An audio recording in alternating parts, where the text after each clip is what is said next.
Can Modi's India be trusted?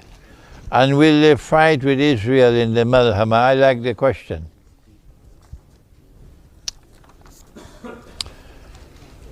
I ended my lecture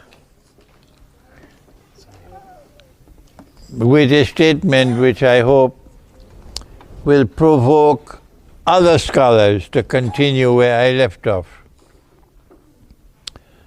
I said the fate which awaits Muslims in Hindu India appears to be the same fate which has befallen the Palestinian people, Muslims as well as Christians.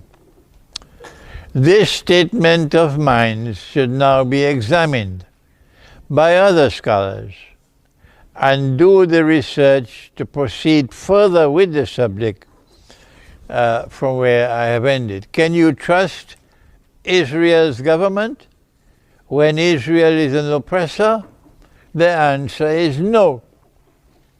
And you can see that Russia is now moving away from Israel. Russia is now distancing herself from Israel.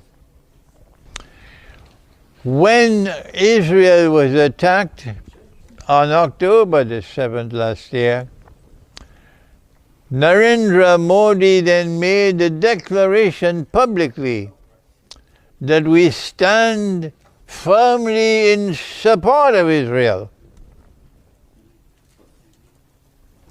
But when Israel then began the response, which was already pre-planned, and the world was seeing Israel as an oppressor, the Indian government then forced Narendra Modi to keep quiet. And India then began a balancing act. So yes, there is Narendra Modi who is vehemently pro-Israel, but he cannot say it publicly now. And so you can't trust him. What is likely to happen when the Malhama takes place? I'm happy I didn't have to deal with this subject in the lecture. I can deal with it now in the question and answer session.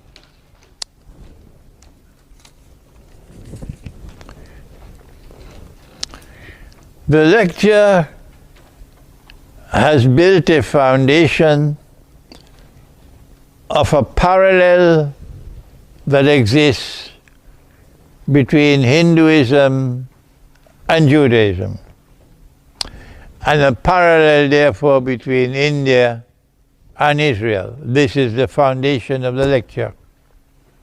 But not all Jews are people who are oppressors, and not all Hindus. So this is not a lecture of bashing Hinduism, no. If Israel and India remain strategic allies of each other, and India has been pursuing the politics of expediency rather than integrity in its relations with Russia and with the West, then what is likely to happen at the time of the Great War? That is the question. And I believe that my answer is important for both Russia and China.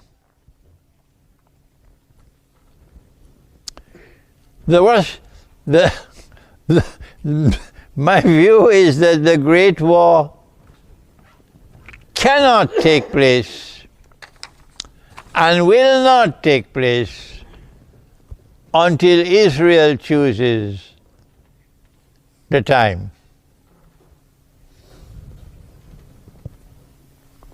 The Mossad will know when the Great War is going to take place, because the Mossad is probably going to trigger off the Great War with a false flag act of terrorism, perhaps. Since Israel will have advanced knowledge of when the Great War will take place, Israel will therefore be able to plan to exploit the opportunity for their advantage. And I have long ago came to the conclusion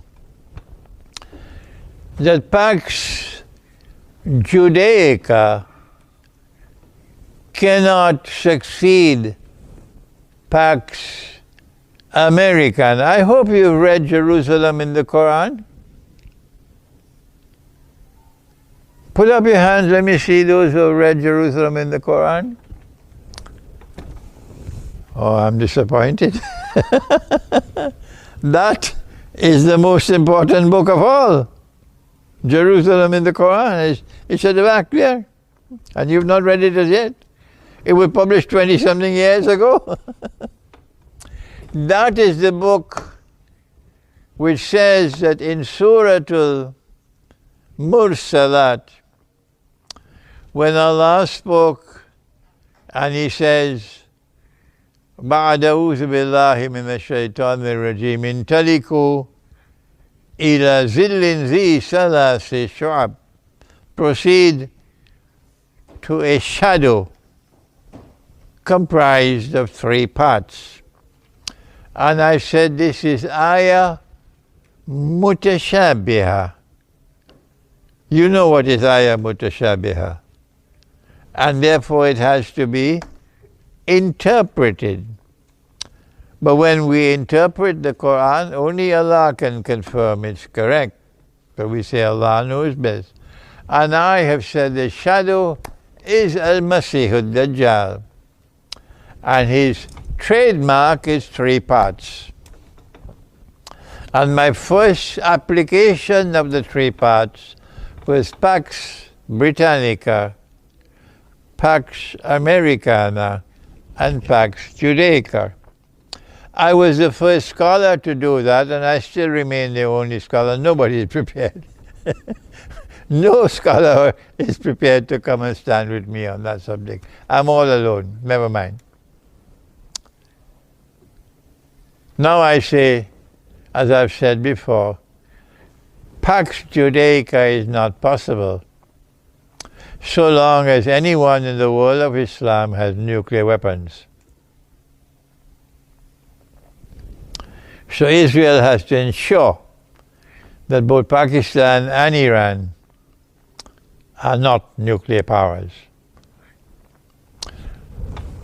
How will Pakistan be denuclearized? It cannot be done without Modi.